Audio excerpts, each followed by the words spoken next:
The movie is pure escapism, no big social message. But these days, with the way the world is, there's a lot to escape from. So it's a good bet that many Americans this spring will be going to that galaxy long ago and far, far away. George Lewis, NBC News at the Kennedy Center in Washington. Let me ask you something. Do you remember when movies used to feel like big events? Not content, not something to throw on in the background, not I'll get to it eventually, but truly big events, spectacles. You knew when a movie was coming, you felt it weeks in advance, sometimes months in advance. There'd be a poster in a lobby, a teaser trailer before another film, a TV spot during prime time, and then suddenly the whole world knew the movie was coming and you couldn't escape it. At school, at work, at the video store, at the dinner table, everybody knew that film was coming. They were all talking about the same thing. And when opening night came, you went, you lined up, you bought tickets, you got your friends and planned your night around it, because movies didn't just release back then, they arrived. And somewhere along the way, that feeling completely disappeared. Now look, we still get movies with bigger budgets, more effects, more content than ever, but they don't feel big. They don't feel shared. They don't feel like moments. So the question is, what happened? Why don't movies feel like big events anymore? If you grew up in the 80s or the 70s or the 90s, you know exactly what I'm talking about. And when you've experienced that, you know that now something has completely changed. I'm an 80s kid. I grew up in an era when movies were a very big deal, and most of those movies are standing the test of time right now from a pop culture and cultural relevance standpoint. And not just for movie nerds, for everyone. A new Spielberg movie, that wasn't just another film, that was the movie. A new Star Wars movie, a new Batman film, a new Indiana Jones, Jurassic Park, Forrest Gump, any of that. You didn't just casually decide to see those movies. You made plans. The new Arnold movie, Predator, was at the theater. The newest Rambo or Rocky. You went opening weekend and you talked about it for weeks. You quoted it at school on Monday mornings. You shared the anticipation. I remember the weekend after the Karate Kid and Karate Kid 2 came out, seeing kids at the bus stop doing the crane kick as we went to school. And the theaters reflected the fact that the audience shared a sense of something really big happening that they all experienced. You had packed auditoriums, lines around the building, energy in the lobby. You could feel it in the air. And someone who would eventually grow up to make movies like me, I remember being in those theaters thinking, this is magic. This is the power of movies. Not just what was on screen, but the whole experience, how they made people feel. The movies felt bigger than life. They weren't just something that you watched, they were something you experienced together, and they had a profound effect on you and the shared pop culture. The people in this crowd will soon be among almost 40,000 who have seen a new science fiction movie at North Park Cinema 2. The movie is called Star Wars, and since it opened here 9 days ago, capacity crowds have filled the 1,100 seats in the theater almost daily. Here's something younger audiences fail to realize. At least they don't always realize it. And there was a time when we all watched the same movies, the same shows. Not because we were forced to, but because there wasn't thousands of individual options geared towards you specifically with an algorithm. Why I waited 4 hours to see that. The devil made her did it, I bet. The #1 box office movie of A movie that so profoundly shook the culture that Jason Zinnemann, writing for Newsweek, said, "The Exorcist opened in theaters across the country, and since then, all hell has broken loose." So when a big movie came out, everyone saw it. That created a shared culture and a shared excitement that you could walk into school or work with and know that people had seen the same film and felt the same things. Everyone knew the same lines. Everyone knew the same scenes. That crane kick, everyone knew it. I'll be back. Everyone knew it. I must break you. If he dies, he dies. Everyone knew these moments. They were burned into the collective memory because movies connected us. They were a part of growing up, a part of holidays, part of summers, part of weekends, part of every Friday night. And because we all experienced them together, they felt like huge unifying events. Now, though, everyone is watching something different. Different streaming platforms, different algorithms, different bubbles.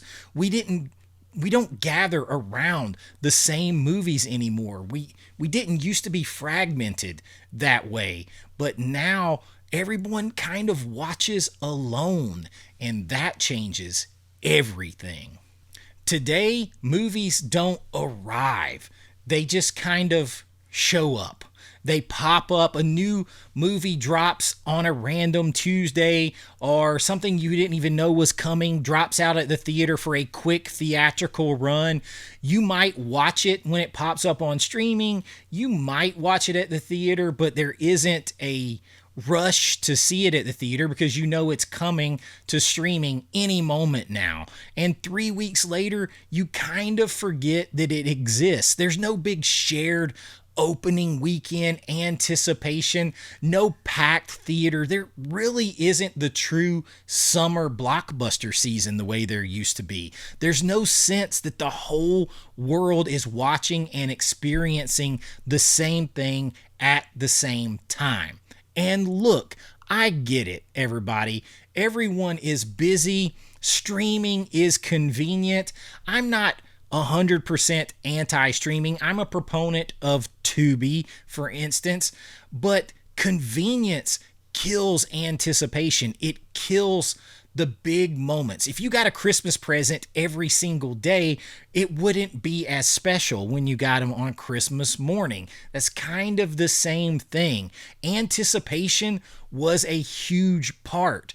The sort of scarcity. Instead of making so much content, there were big movies that were out less often. And if you wanted something different, it went to the video rental store, straight to video.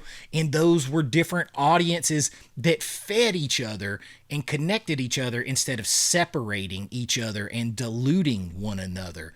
Waiting mattered. It made movies feel big. Seeing a trailer mattered. Planning the big night out mattered. When everything is instantly available, nothing feels rare. Nothing feels special.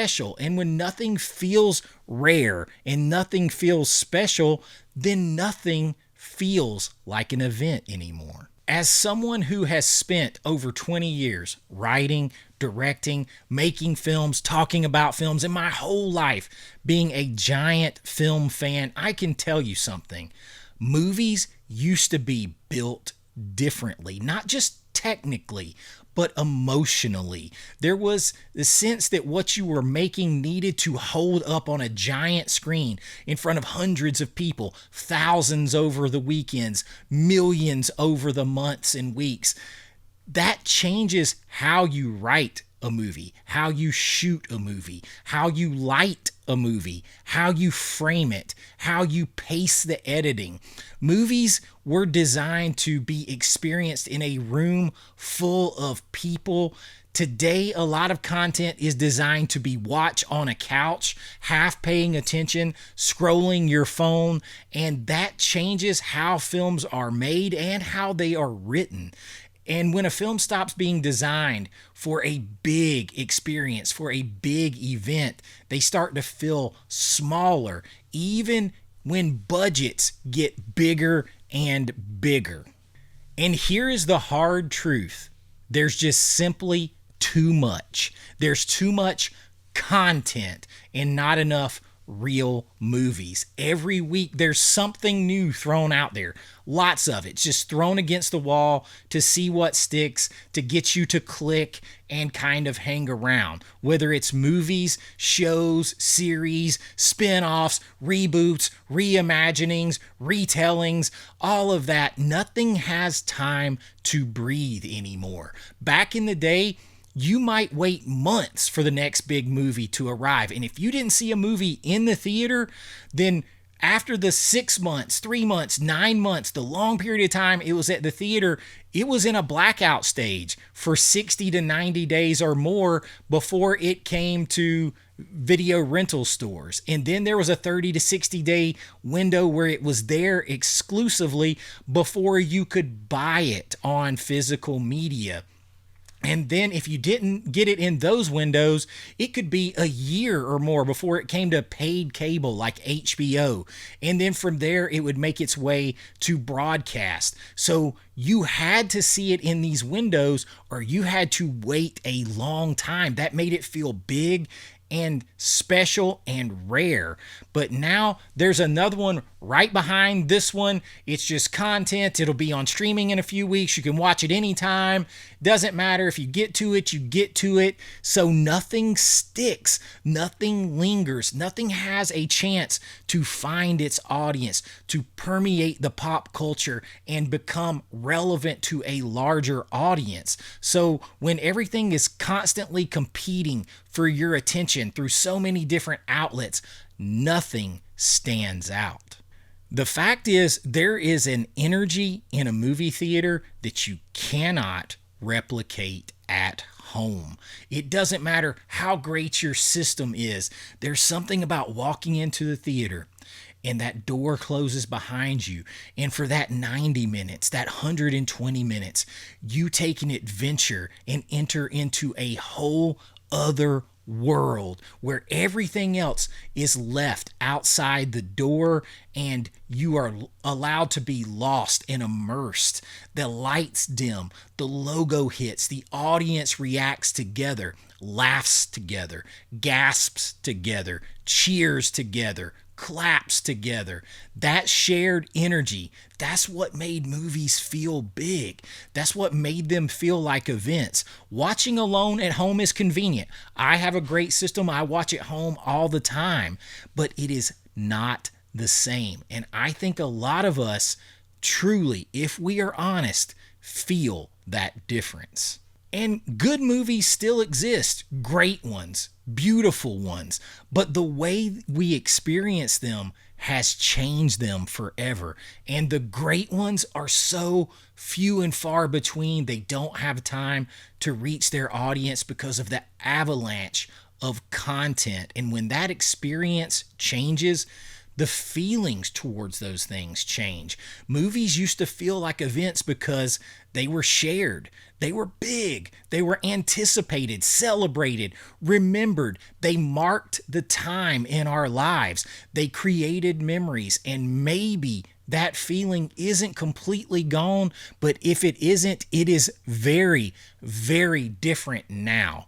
And if you grew up in that era, you know exactly what we lost. And if you didn't experience that, there is something that you can never connect to that's lost, that you don't even realize that you are missing, that is so profound and so strong. Even if you're a big movie fan that didn't grow up in that era, there's so much more richness that you could have that you never get to experience. So we know exactly what we lost. And I am trying to be here to remind everyone of it, keep it alive, and bring it back again. So maybe the question is, how do we get that feeling back? That is probably the most important question of all, because anything that is lost can be found again if you care enough to seek it out and find it. And that's what I've got for you this time. I hope you enjoyed it. If you did, please like and subscribe. We do all kinds of things here. Deep dives into movies, nostalgia, filmmaking, all of that stuff, movie lists, recommendations, pop culture analysis, special series, and so much more. And I love sharing it all with you here. And if you want to help support what we're doing here a little more, you can join my Patreon. The link is in the description. You'll get behind the scenes looks at my personal filmmaking, special members only videos, physical media reviews, and deep dives, all kinds of enriched content on the world of movies and pop culture. And of course, you'll get your name in lights right here on the scrolling marquee like we would have seen in the movie theater back in the day. And everything goes back into this channel, and I really do appreciate it. But until next time, go and find that special movie and relive it again, and help us all bring back that feeling that we are lost, and hopefully we can make these movies feel like big events again. And until next time, be kind, rewind like always. This is Chase with AV Pop Culture, and I'll see you real soon. Bye-bye. I know.